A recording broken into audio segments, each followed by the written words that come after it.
வணக்கம் வீவர்ஸ். ஹெல்த்தியான அரிசி கஞ்சி, அரிசி உருண்டை நம்ம வீட்டிலே எப்படி செய்கிறதுன்னு பார்க்கலாம். நீங்கள் முதல் முறையாக நம்ம வீடியோவை பார்க்குறவங்களா இருந்தால் நம்ம சேனலை மறக்காமல் சப்ஸ்கிரைப் பண்ணிக்கோங்க.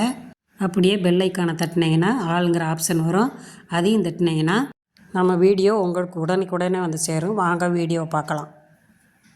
இப்போ ஒரு கடாயை அடுப்பில் வச்சு பற்ற வச்சுருக்கேன். அது காஞ்ச உடனே ஒரு 2 ஸ்பூன் நெய் சேர்த்துக்கலாம். நெய் சேர்த்துட்டு நெய் காஞ்ச உடனே ஒரு 10 முந்திரி பருப்பு, 10 பாதாம் பருப்பு, ஒரு 5 ஏலக்காய் சேர்த்து எல்லாத்தையும் பொன் வறுவலாக வறுத்தரலாம். அடுப்பு வந்து மீடியமாக வச்சுக்கோங்க. மிதமான சூட்டில் வச்சு வறுத்தாத்தான் கருகாமல் இருக்கும். நல்லா வாசமாக இந்த அளவுக்கு வறுத்து எடுத்துக்குவோம். இப்போ அதே கடாயில் வந்து நான் 2 உலக்கு அரிசி சேர்த்துருக்கேன். சாப்பாட்டு அரிசி தான் சேர்த்துருக்கேன். இதை நல்லா பொன் வறுவலாக வறுத்துருவோம்.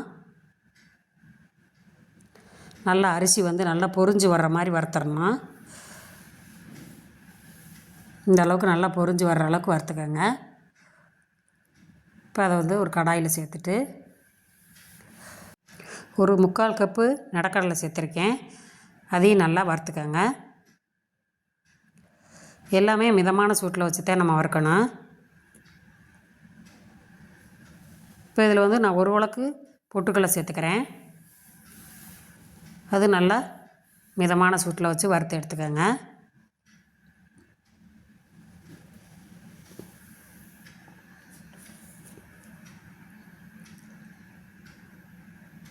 இப்போ இதில் வந்து 2 ஸ்பூனு எள்ளு சேர்த்துக்கலாம்.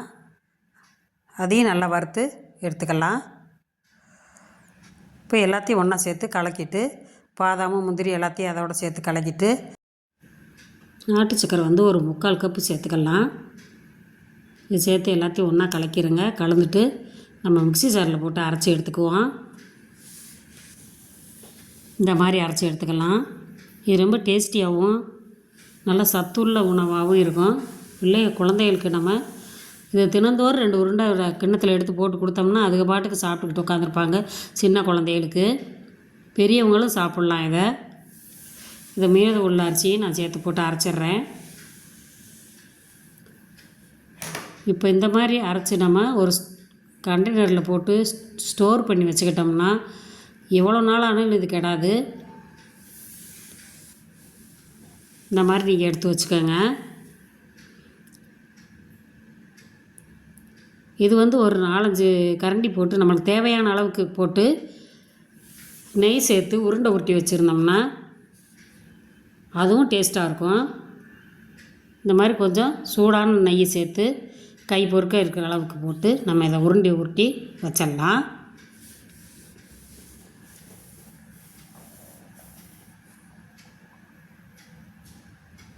உருண்டையாக பிடிச்சி வைக்கும் போதும் பிள்ளைய வந்து நல்லா சாப்பிடுவாங்க. ரொம்ப டேஸ்டியாகவும் சூப்பராகவும் இருக்கும். இதை வந்து நம்ம கஞ்சியாகவும் காய்ச்சலாம். காலையில் வந்து காப்பி டீ குடிக்கிறதுக்கு பதிலாக நம்ம இதை ஒரு கஞ்சியாக குடித்தோம்னா ரொம்ப ஹெல்த்தியாக இருக்கும். அதுக்கு நான் வந்து ஒரு கிண்ணத்தை அடுப்பில் வச்சு 2 டம்ளர் தண்ணி ஊற்றி நல்லா கொதிக்க விட்டுருங்க. அதில் வந்து ஒரு 3 ஸ்பூன் போட்டுக்கலாம்.